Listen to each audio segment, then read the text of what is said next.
Hello everyone, अगर आपने इस सीरीज के पिछले एपिसोड्स नहीं देखे हैं सो आई सजेस्ट कि पहले आप उन्हें देख लें एंड मेरे चैनल को सब्सक्राइब करें। और अगर आपको मेरी वीडियो अच्छी लगे देन प्लीज लाइक करिएगा। एपिसोड की शुरुआत में ताक म्यूंग को कहती है कि मेरा प्लान है तुम्हें प्यार करने का, जिससे कि आखिर में मुझे कुछ ना खोना पड़े। म्यूंग भी बोल देता है कि ठीक है, मुझे इस हद तक प्यार करो कि तुम मेरे लिए इस दुनिया को भी खत्म करने के लिए तैयार हो जाओ, और क्या तुम्हें मुझे किस करनी चाहिए। ताक वहां से चली जाती है। म्यूंग को कहती है कि जो तुमने आज मेरे साथ किया उसे मैं कभी भूलूंगी नहीं, याद रखूंगी और तुम्हारे साथ भी बिल्कुल वैसे ही करूंगी। म्यूंग कहता है कि क्या मैंने तुम्हें मारने की कोशिश करी वो, या फिर तुम्हें बचाया वो। एंड ताक कहती है कि दोनों। नेक्स्ट सीन में ताक म्यूंग को अपने साथ लेटने के लिए कहती है एंड म्यूंग कहता है कि तुम मेरे से प्यार नहीं कर सकती, मुझे आज तक कोई प्यार नहीं कर सका है। बट ताक कहती है कि मैं कर सकती हूँ क्योंकि मुझे करना ही होगा। देन म्यूंग ताक को अपने रूम में लेके जाता है, उनसे कहता है कि अब रिग्रेट मत करना क्योंकि तुम अपनी मर्जी से यहाँ पे आई हो। ताक कहते हैं कि मैं क्यों रिग्रेट करूंगी, मैं तो वैसे भी मरने वाली हूँ। देन ताक म्यूंग से कहती है कि तुम सो तो नहीं सकते, फिर तुम क्या सोच रहे हो। म्यूंग कहता है कि तुम अपने लास्ट टाइम पे भी कितना ब्रेव हो ना। एंड ताक कहती है कि मैं ये सोच रही हूँ कि काश मैं पहले ही मर जाती, और ये सोच रही हूँ कि तुमने मेरे साथ कितना बुरा बिहेव किया, बट अब मुझे काफी अच्छा लग रहा है। इसके बाद ताक सो जाती है। म्यूंग सिर्फ उसे ही देख रहा होता है। म्यूंग ताक के फेस को टच करने ही वाला होता है कि उसे गोडेस की बात याद आ जाती है कि उसके अंदर ताक के लिए फीलिंग्स ग्रो हो रही हैं। एंड वो वहां से उठ के चला जाता है एंड अपने आसपास के लोगों की बद्दुआएं सुनता है। एक लड़की अपनी क्लासमेट को कोसती है कि काश वो फेल हो जाए। एक लड़के को बहुत ज्यादा काम मिलने पर वो अपने बॉस को कोस रहा होता है। एक लेडी अपने रिलेटिव्स की शादी में नहीं जाना चाहती तो वो उन सबको कोस रही होती है। बट जिन्हें कोस रहे होते हैं म्यूंग इनकी बातें सुन के भी उनकी तबाही नहीं करता। और एक लड़का तो म्यूंग को ही घूर के बोल रहा होता है कि ये देखो कैसे बिना बात हंस रहा है। म्यूंग इन सबको देख के कहता है कि इंसानों को किसी की भी जरूरत नहीं है, ये सोचते हैं कि इन्हें सारी खुशियां मिली और बाकियों की तबाही। तभी एक लेडी आके म्यूंग को पोस्टर देती है कि दुनिया की तबाही होने वाली है क्योंकि आसमान में मैंने तारों को देखा। ये वही लेडी थी जो कि एक बार म्यूंग को पहले भी मिल चुकी थी। म्यूंग कहते हैं कि क्या आप चाहती हैं कि दुनिया की तबाही हो जाए। लेडी म्यूंग को तो मना कर देती है, बट मन में सोचती है कि अगर ऐसा हो गया तो दूसरा जन्म लेने पर शायद मुझे ज्यादा खुशियां मिले जो कि मुझे इस जन्म में नहीं मिल रही। म्यूंग कहता है कि मैं आपको एक बात बता दूं कि इसके बाद कोई लाइफ नहीं होती, कोई भी इंसान सिर्फ एक बार ही दुनिया में आता है। लेडी कहती है कि नहीं नहीं, गॉड हमें दूसरी लाइफ देंगे। बट म्यूंग कहता है कि देखो, अगर किसी मैनेजर के सारे एम्प्लॉयज काम छोड़ के चले जाएं तो वो मैनेजर भी तो उस ऑफिस को छोड़ के चला जाएगा ना। ऐसा ही गॉड के साथ है, जब सारी दुनिया खत्म हो जाएगी तो वो भी यहाँ से चले जाएंगे। तभी म्यूंग देखता है कि वो क्रिमिनल जिसको म्यूंग ने बचा लिया था उसकी सारी तबाही कलेक्ट करके उसकी सुनवाई होने वाली है। ताक जब उठती है तो वो देखती है कि म्यूंग उसके पास नहीं है। इसके बाद ताक नेट पे सर्च करती है कि कैसे किसी के प्यार में पड़ा जाए, क्योंकि उसे म्यूंग से प्यार करना था, जिसमें से वही आर्टिकल मिलता है जो कि चा पढ़ रहे थे एंड जो कि उसकी खुद की फ्रेंड ना ने ही लिखा था। देन ताक अपनी फ्रेंड से एडवाइस के लिए जाती है, जो सबसे पहले ताक से उस लड़के का नाम पूछती है, बट ताक को म्यूंग का नाम याद नहीं होता। देन वो पूछती है कि तुम्हारी फर्स्ट मीटिंग कहाँ पे हुई थी। ताक पहले तो कहती है कि हॉस्पिटल में, बट फिर कहती है कि नहीं, उससे पहले हम एक फ्यूनरल में मिल चुके हैं। ना कहती है कि वो जिंदा भी है या नहीं। देन ना उसे अपनी लव स्टोरी बताती है कि वो किसी के प्यार में कैसे पड़ी थी। ली ह्यून अपने स्कूल का सबसे फेमस लड़का होता है जिसके साइड में से ना गुजरती है एंड उसे उसमें से सौंफ की खुशबू आती है, जिसके बाद वो पलटती है। ली ह्यून भी उसकी तरफ को स्माइल पास करता है। ताक कहती है कि तुम कितने अचानक से किसी के प्यार में पड़ गई, मुझे भी उस अचानक का वेट करना चाहिए। ना कहती कि तुम्हें इसे घुमाने के लिए कहीं लेके जाना चाहिए, मैंने भी ऐसे ही किया था और उसमें तुम्हारा बहुत बड़ा रोल था। ताक कहते हैं कि मेरा कैसा रोल था। देन एक फ्लैशबैक दिखाया जाता है जहाँ पर ना हॉस्टल मेट्स उसे चेयर कर रहे होते हैं ली ह्यून के हॉस्टल में जाके उसे प्रपोज करने के लिए। ना भी काफी हिम्मत करके अपनी हॉस्टल की दीवार के ऊपर को जंप करके बाहर आ जाती है, जहाँ पे पहली बार उसकी मुलाकात हुई थी ताक से। ना ताक से यहाँ की सबसे पास वाली ग्रोसरी शॉप के बारे में पूछती है। ताक कहती है कि 30 मिनट दूर लगेगी, बट जब ना जाने लगती है तो ताक बताती है कि कार से। देन ना ताक से डायरेक्टली पूछती है कि यहाँ पे सबसे पास ड्रिंक कहाँ पे मिलेगी, क्योंकि ना ड्रिंक करके अपने आप को हिम्मत देने चाहती थी। ताक इधर उधर देखती है ना अपने बैग में से ड्रिंक निकाल के देती है। ना उसका प्राइस पूछती है तो ताक बताती है कि $1। ना को ये काफी ज्यादा लगते हैं तो ताक एक और बढ़ा देती है। ना मना कर रही होती है तो ताक एक और बढ़ाने वाली होती है कि ना उसे इतने पे ही रोक देती है और उसे ले लेती है। जिसके बाद ना शराब पी के लीक्योन के हॉस्टल में जाती है एंड सबके सामने उसे प्रपोज करती है चिल्ला चिल्ला के। ताक भी इसे समझ जाती है कि क्यों ना के सारे लोवर्स में उसकी सारी स्टोरीज में एक्टर एक्ट्रेस को रिजेक्ट करके चला जाता है। ना कहती है कि बिल्कुल ऐसा ही चाहने का है और जब से मुझे बस उसके ही सपने आ रहे हैं। देन ना ताक को सलाह देती है कि उसे रात को म्यूंग की फोटो देख के सोना चाहिए, जिससे कि वो रात को उसके सपने में आए और शायद तब उसे उससे प्यार हो जाए। वैसे वो लड़का है कौन। ताक कहती है कि वो मैं तुम्हें 3 महीने के बाद अपने आप बता दूंगी। देन ना उसे बताती है कि जिस लड़के को उसने फर्स्ट किस की थी वो चा ही है। ताक ये सुन के काफी शॉक्ड होती है एंड ऑफिस में चा को एक घूर रही होती है, बट चा के देखने पर दूसरी साइड फेस कर लेती है। बार बार ऐसे ही हो रहा होता है, बट बाद में चा ताक को पकड़ ही लेता है एंड उससे पूछता है कि उसे क्या कहना चाहती है। ताक पहले तो मना कर देती है, बट बाद में कहती है कि क्या तुम्हें पता है, एंड चा उसकी बात बिना सुने उसे बोल देता है कि नहीं पता। फिर बाद में कहता है कि क्या। ताक पूछते है कि क्या तुम किसी ऐसे इंसान के प्यार में पड़े हो जिसे तुम हेट करते हो। चा कहता है कि हाँ, मैंने ऐसे इंसान को किस किया जिसे कि मैं हेट करता हूँ। मैं उसे हेट करता था क्योंकि मुझे उसके लिए बुरा लगता था एंड मैंने उसे किस की क्योंकि मुझे उस पर दया आई। ताक को भी समझ में नहीं आता कि वो क्या कहना चाहता है एंड ताक कहती है कि कोई ना को कैसे किस कर सकता है। चा कहता है कि मुझे सुन रहा है, थोड़ा आराम से बोलो। देन ताक थोड़ी आराम से ही बात बोलती है। चा कहता है कि मुझे अब भी सुन रहा है। ताक फिर थोड़े आराम से बोलती है एंड चा उसे गुस्से में वहां से जाने के लिए कहता है। ताक वहां से जा ही रही होती है कि उसकी नजर ताक की चा के लैपटॉप की स्क्रीन पे पड़ती है एंड फिर वहां से चली जाती है। उसके जाने के बाद चा भी वहां से चला जाता है एंड हमें पता चलता है कि चा और ली क्यून एक ही साथ रहते हैं। ली क्यून चा से उसकी कार मांगता है अपनी रियूनियन में जाने के लिए, बट चा इस पे मना कर देता है। ली क्यून चा से कहता है कि अगर मेरे एग्जामिनेशन से पहले तुम मुझे वो राइस केक खाने के लिए ना दे दी तो आज मेरा ये हाल ना होता, और इस फीस के बारे में तो सोचो जो मेरे पापा ने तुम्हें मुझे पढ़ाने के लिए दे रखी है। चा कहता है कि मैं उसी की वजह से तुम्हारे साथ हूँ और तुम रियूनियन में अपने फर्स्ट लव को देखने के लिए जा रहे हो क्या। बट लियोन कहता है कि नहीं, मुझे तो उसका फेस तक याद नहीं है, और देखो मुझे तो कैफे में एक और लड़की मिली। दूसरी तरफ ट्रक ट्रैवल कर रही होती है जहाँ पे बहुत ज्यादा भीड़ होती है एंड लोगों के उतरने की वजह से ताक को धक्के लगने लगते हैं, वो नीचे गिरने लगती है कि म्यूंग आके उसका हाथ पकड़ लेता है। ताक कहती है कि अब क्या है। म्यूंग कहता है कि मैं तो बस तुम्हें रिचार्ज करने के लिए आया था। देन वो ट्रक के साथ ही ट्रेवल करता है। ताक काफी थक के चल रही होती है तो म्यूंग कहता है कि तुम मेरा हाथ पकड़ सकती हो। ताक कहती है कि तुम्हारा ही नहीं पता चलता तुम्हारे मूड का, कभी अपने आप मेरे पास आ जाते हो और कभी बिना बताए चले जाते हो। म्यूंग कहता है कि मैं लोगों की आवाजें सुनने के लिए गया था कि वो क्या सोचते हैं एंड वो बस यही सोचते हैं कि दुनिया में सबसे ज्यादा इंपॉर्टेंट वो लोग ही हैं, जैसे उन्हें ही सबका अफेक्शन मिलना चाहिए, बट ऐसा नहीं है और तुम भी मेरा अफेक्शन डिजर्व नहीं करती। ये सुन के ताक वहां से चली जाती है एंड एक फैंटेसी ड्रामा देख रही होती है जिसे देख के वो भी एक सुपरनेचुरल पावर वाले लड़की के साथ प्यार करना सीख पाए एंड उसके प्यार में पड़ पाए। म्यूंग कहता है कि फिर तुमने क्या सीखा। ताक कहती है कि सबसे पहले तो गुड लुक्स होना जरूरी है, जो कि शायद तुम्हारे अंदर नहीं है। म्यूंग कहता है कि अच्छा, तुमने मुझे फर्स्ट टाइम देखते ही सोचा था कि मैं कितना ज्यादा हैंडसम हूँ। तभी ताक को ना की बात याद आती है कि शायद म्यूंग उसके सपने में आए और म्यूंग की किसी हद पे ही ताक को उससे प्यार हो जाए। अब ताक की कहाँ जरूरत थी कि उसे म्यूंग की फोटो देखनी पड़े अपने सपने में लाने के लिए।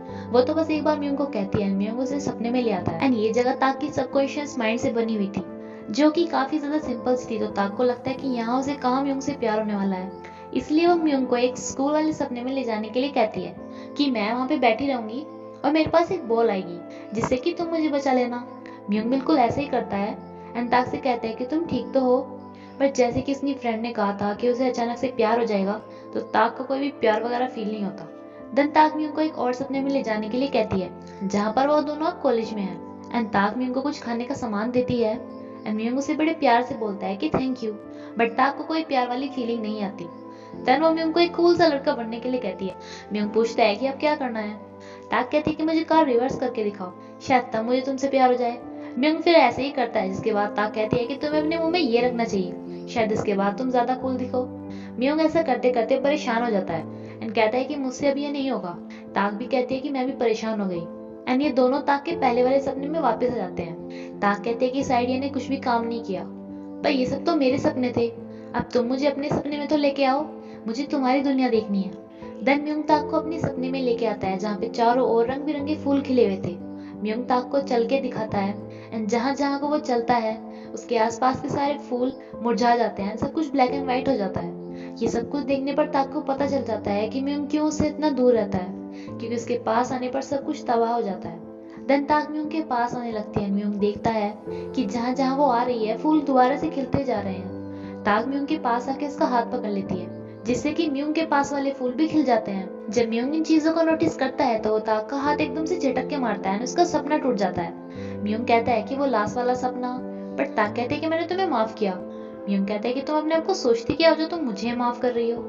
ताक कहते हैं कि वो जो तुमसे प्यार करना चाहती है, और प्यार तो माफ करने से ही शुरू होता है ना। म्यूंग ये बात जाके गॉडेस को बताता है कि क्या मजाक है, वो ये सोचती है कि वो मुझे माफ कर सकती है। गॉडेस कहती है कि हाँ सही तो है, माफ करने से ही तो प्यार की शुरुआत होती है, और कभी कभी किसी को हेट करने से भी प्यार की शुरुआत होती है। म्यूंग कहता है कि पर मैं तुम्हें माफ नहीं करूंगा।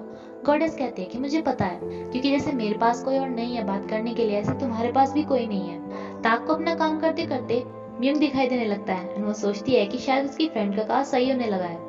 तभी उसका भाई आके उससे पैसे मांगने लगता है। जब ताक उसे देने से मना करती है तो उसका भाई कहता है कि तुम्हारे खुद के तो सपने हैं ही नहीं, तो मेरे भी सपने पूरे नहीं होने देती। ताक कहती है कि ये सब तुम्हारे वजह से ही है कि मेरे कोई सपने नहीं है, क्योंकि मैं जितना भी कमाती हूँ सब तुम्हारे खर्च में उड़ जाता है। ताक का भाई कहता है कि अच्छा तुम इसमें भी मुझे ब्लेम कर रही हो, मैंने निकाला तुम्हें मेरे लिए काम करने के लिए। इस बात पे ये दोनों बहस करके ताक का भाई वहां से जाने लगता है। जब ताक उसे रोकने की कोशिश करती है तो वो नीचे गिर जाता है और उसको चोट लग जाती है, जिसके बाद वो गुस्से में वहां से चला जाता है। एंड उसके जाने के बाद ताक काफी सैड होती है। तभी पीछे से म्यूंग की आवाज आती है कि तुम इसके लिए कितनी ज्यादा मेहनत करती हो, तुमने कहा था कि तुम मुझे माफ करके अपनी प्यार की शुरुआत करोगी, तो अगर मैं तुम्हारे भाई को मार दूं तब तुम मुझे माफ कर दोगी क्या? ताक उसे अपनी शर्त वापस लेने के लिए कहती है। एंड म्यूंग कहता है कि मैं तो बस ऐसे क्यूरियस था इसलिए पूछ लिया, बताओ ना तब तुम मुझे माफ कर पाओगी? तुम्हें पता है 1 सेकंड में करोड़ों तारे टूट के नीचे गिरते हैं, तुम्हें क्या लगता है कि तुम उनसे ज्यादा स्पेशल हो और तुम्हें जीना चाहिए, तुम्हें भी जाके उनमें से एक बन जाना चाहिए। मेरे लिए सब कुछ बिल्कुल ऐसा है जैसे कोई किसी नदी में पत्थर फेंकता है, एंड तुम मेरे लिए सबसे पहला पत्थर होंगी। ताक को उनकी बात पे इतना ज्यादा गुस्सा आता है कि वो कहती है कि मेरी विश ये है कि तुम मर जाओ, तुम्हें भी एहसास हो कि मरने का दर्द कैसा होता है एंड तबाही से पहले क्या फील होता है। ताक ने ये कहा ही था कि वो किसी और जगह पे आ जाती है, जहाँ पे म्यूंग उसे गन देता है अपने आप को मारने के लिए। जब ताक ये नहीं कर पाती तो म्यूंग उससे गन लेके अपने आप को ही शूट कर लेता है, बट उसे कुछ भी नहीं होता। एंड जब वो उसी गन को ऊपर मारता है तो ऊपर के सब पक्षी मर जाते हैं। एंड वो ताक को कहता है कि देखो मैंने तुम्हारी विश करने की कोशिश की पूरी, पर वो हुई नहीं, क्योंकि मैं मर नहीं सकता, और अगर मैं खुद को मार पाता तो मैं बहुत टाइम पहले ही खुद को मार लेता। ताक कहती है कि अगर मैं तुम्हें मार नहीं सकती तो कम से कम तुम्हें दुखी तो फील करा ही सकती हूँ। म्यूंग कहता है कि अच्छा तो ये भी करके देख लो, बट अगर मैंने तुम्हारा हाथ नहीं पकड़ा तो मुझे तो तुम ही तड़पती हुई दिखोगी। ये बोल के म्यूंग वहां से चला जाता है एंड ताक का ये सपना एकदम से टूट जाता है। ताक को बहुत ज्यादा बुरा लगता है जो भी म्यूंग ने उसे अभी भी बोला था, एंड वो डिसाइड करती है कि वो उसे प्यार वगैरह कुछ नहीं करेगी, जैसे भी उसकी लाइफ चल रही है बस उसे वैसे ही चलने देगी। म्यूंग आज फिर सड़क से निकलता है एंड वो जहां जहां से भी निकलता है वहां वहां तबाही होने लगती है। एक पाइप फूट जाता है, एक कार की टक्कर लग जाती है। म्यूंग कोर्ट में जाता है क्योंकि आज उस क्रिमिनल की सुनाई होने वाली थी, एंड वहां का भी सामान टूट टूट के नीचे गिरने लगता है। उस क्रिमिनल को पूरी उम्र ही जेल में रहने की सजा दी जाती है, जिसपे वो बहुत जोर जोर से चिल्लाने लगता है। तभी वो म्यूंग को वहां पे देखता है और उससे मौत की भीख मांगने लगता है, उससे बहुत ज्यादा सॉरी भी बोलता है।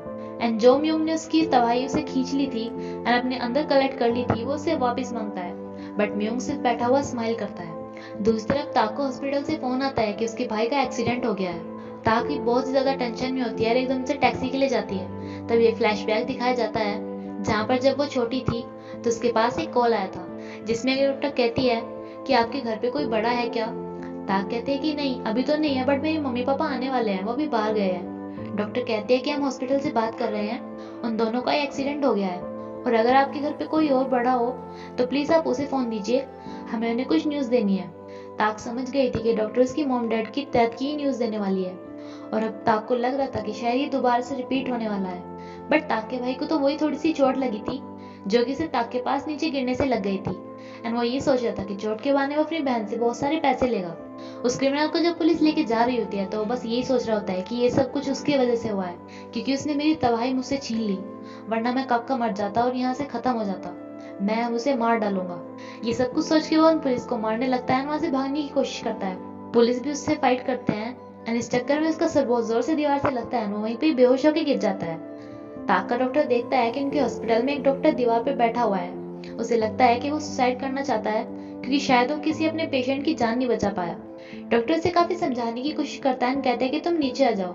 म्यूंग कहता है कि ठीक है मैं नीचे जा रहा हूँ, नीचे जंप कर जाता है। डॉक्टर जब झांक के देखता है तो उसे म्यूंग तो कहीं नजर नहीं आता, बट वहां पे उसकी एक सिगरेट पड़ी होती है।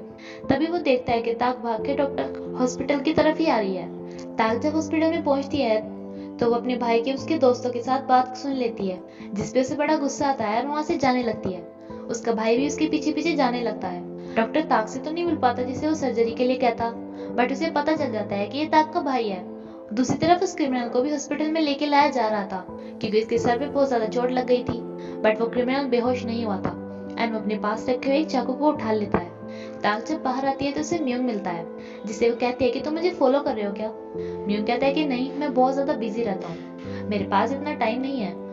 ताक कहती है कि तुम्हें अजीब नहीं लगता, तुम तो सबकी तबाही करते हो और ऊपर से फिर डॉक्टर की ड्रेस में बने फिरते हो।